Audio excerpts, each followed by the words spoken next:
إسبانيا تطلب من إسرائيل تزويدها بنفس الصواريخ التي زودت بها المغرب. هل هو خوف؟ هل هو استعداد؟ أم هو حذر؟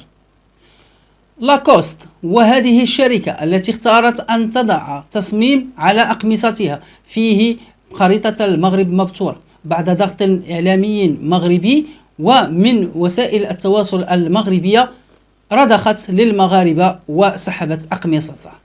السلام عليكم ورحمة الله تعالى وبركاته. اللهم صل على سيدنا محمد وعلى آله وصحبه أجمعين. متابعينا الكرام أينما كنتم حياكم الله. في هذه الحلقة نتحدث على أول خبر اللي فيه أن إسبانيا بعد تصريحات ديالها بأنها منزعجة من صفقة الأسلحة اللي توقعتها المغرب مع أمريكا واللي كتخص صواريخ هيمارس وصواريخ أخرى ذكية، فها هي اليوم إسبانيا توجه طلب لإسرائيل لتزويدها بنفس الصواريخ التي قام المغرب بشرائها. نشوفوا عنوان الخبر والتفاصيل.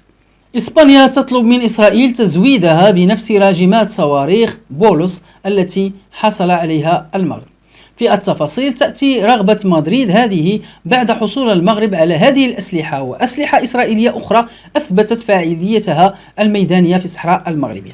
مجموعة من الأسلحة الإسرائيلية التي زود بها المغرب أو يقوم المغرب باختبارها في الصحراء المغربية. هذه الأسلحة أثبتت الكفاءة ديالها والنجاعة ديالها. البعض منها تم تجربته بالمناطق المحرمة وتم قصف وبندرة مجموعة من أولاد بويا عمار الجنوبية وهي كتيبة البوليساريو في الجيش الجزائري. من بين هذه الأسلحة كيف ما قلنا هي طائرات الكاميكاز الانتحاري. أيضا في الجانب الآخر المغرب خدم مجموعة من الدفاعات الجوية مثل باراك 8 وغيرها، الحديث أيضا عن القبة الحديدية وصواريخ أخرى. ما يخيف إسبانيا أن هذه الأسلحة أثبتت النجاعة ديالها في يد المغرب، ثم أنها تم نشرها ليس فقط على الحدود مع الحدود الشرقية المغربية مع بويا عمر، ولكن أيضا حتى في مناطق كمنطقة الحسيمة لتقوية الدفاعات المنطقة الشمالية المغربية. منطقة الحسيمة نعرف بأنها جاءت في منطقة استراتيجية قريبة من مجموعة من الثغور المحتلة كسبتة ومليليا وأيضا حتى من بعض الجزر والصخور.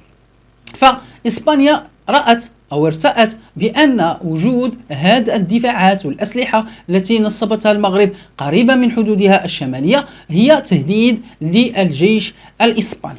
ليس تهديد مباشر ولكن في المستقبل، لأن اليوم القدرات العسكرية المغربية التكنولوجيا اللي كتخدم بها الأسلحة اللي شراها الجيش المغربي تفوق في بعض الأحيان القدرات الإسبانية. هذا ليس مجرد كلام ولكن هو الواقع. فكل دولة لم تحدث، لم تجدد، لم تطور أسلحتها ستجد نفسها مضطرة إلى أن تقف خلف وتحت المستويات لدول أخرى. فاليوم نحن في تسابق وتسارع في تكنولوجيا ذكية. اليوم بدأنا لا نتحدث عن سلاح بري بالضخامة ولا بالوزن، ولا ربما في بعض الأحيان تحسب المعارك بسلاح إلكتروني فقط يقوم بالتشويش على الراجمات ديال الصواريخ أو على الأسلحة ديال العدو أو على الرادارات أو على فقط غير الاتصالات، ويشوش على الاتصالات فيصبح الجيش أعمى لا يستطيع التواصل بين الكتائب ديالو، أو على التشويش على الجي بي اس مثلا. فبعض الأسلحة اللي كتخدم بنظام الجي بي اس لإرسال صواريخ أو للطائرات المسيرة أو غيرها فيتم التشويش على الجي بي اس ولا يمكن وصول هذا الصواريخ إلى الإحداثيات الصحيحة ديالها. فبالتالي أصبحت التكنولوجيا هي رقم واحد، ثم يأتي بعدها القوة التدميرية. ثم أيضا أن المغرب أصبح لديه كما كنقولوا بالفرنسية لاكسس أو الإمكانية للوصول إلى أسلحة لا يمكن لإسبانيا الوصول إليها. فمثلا بعض الأسلحة التركية ليست للبيع للجميع، فبعض الأسلحة الإسرائيلية لا تبيعها للجميع. فمثلا هذا صواريخ ديال بولس فلم تكن باستطاعة إسبانيا شرائها، لكن اليوم بعدما تم شراؤها وتزويد المغرب بها فإسبانيا تجده مبررا لكي تبيعها إسرائيل. ولنعلم أيضا أن إسرائيل ليست عضو في الناتو. ولمن يسأل لماذا إسرائيل ليست عضو من الناتو، هي حليفة لأمريكا وغيرها عندها إمكانيات وكل شيء. ليست حليف الناتو لأنها لا تريد الالتزام بقوانين الناتو. هي حليفة لهم تستفيد منهم، ولكن يستفيدون منها كيفما شاءت هي. فإسرائيل يمكنها تطوير الأسلحة كما تشاء بدون أن تضغط عليها قوانين الناتو بأن يكون نوع من الأسلحة أو لا يكون نوع آخر. أسلحة نووية حتى لا يتم التحكم فيها بمقدار تخصيب اليورانيوم أو غيرها من الأمور. بالنسبة لها أيضا حتى لا تكون مجبرة لبيع السلاح الذي تراه بالنسبة لها ورقة رابحة لأي دولة حتى لو كانت من ناتو. هذا للأسف ما نقدرش نقول لك ذكاء، ولكن نقول لك من الخبث الإسرائيلي. إذا فهنا من شافوا أن المغرب يستفيد من هذه الأسلحة، فحتى إسبانيا تريد الاستفادة منها. وفي هذا الصدد كان رئيس الحكومة الإسبانية الأسبق خوسيه ماريا أزنار قد عبر عن انزعاجه عن موافقة الولايات المتحدة الأمريكية ببيع المغرب مدافع هيمارس وصواريخ أرض.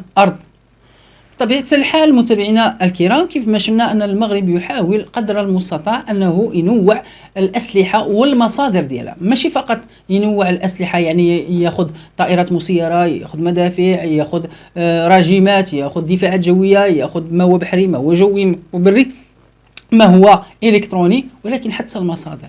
فشنا يشتري من بريطانيا، من أمريكا، من إسرائيل، من الصين الوينغ لونغ جوج طائرات مسيرة، أيضا الحديث على مجموعة من يعني الدول الأخرى. إذا متابعينا الكرام، بهذا نكون وصلنا الفقرة الأولى، والتخوف الإسباني في محله، وكذلك ارتعاد النظام الجزائري لكن يحاول إخفاء ما به. نمشيو للمحور الثاني، كيف ضغط المغاربة حتى رضخت لاكوست. بعد دعوات المقاطعة، لاكوست الفرنسية تسحب أقمصة بخريطة مبتورة للمغرب. وفيها التفاصيل، أفاد وزير الصناعة والتجارة رياض منصور بأن شركة لاكوست الفرنسية قامت بسحب جميع الأقمصة التي تضم خريطة المغرب مبتورة من صحرائه، وذلك بعد الضجة التي أثارتها عملية تسويق هذا المنتج.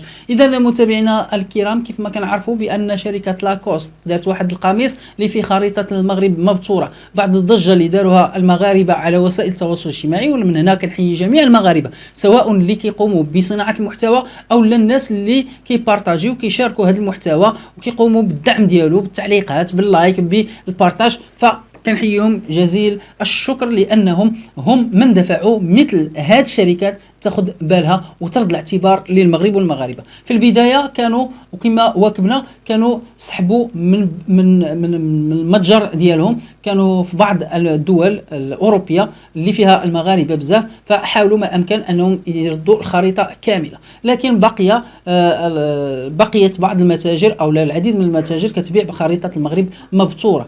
في هذا النطاق قلنا بان لاكوست بغات تلعب على الفتنه، فانه غادي تبيع اللي فيها الخريطه مبتوره والخريطه اللي ماشي مبتوره. الخريطه اللي ماشي مبتوره بيشريوها المغاربه بكثره ويقولوا نحن مواطنون وها هي خريطتنا، ولاكوست دايرها بالخريطه الكامله. والمعادين للوحده الترابيه فكلهم غيمشيو يشريو هذيك الخريطه اللي غير مبتوره اللي مبتوره وغيقولوا ها هي لاكوست، احنا لابسين خريطه مبتوره. اذا فلاكوست غتكون بيعها هنا وهنا.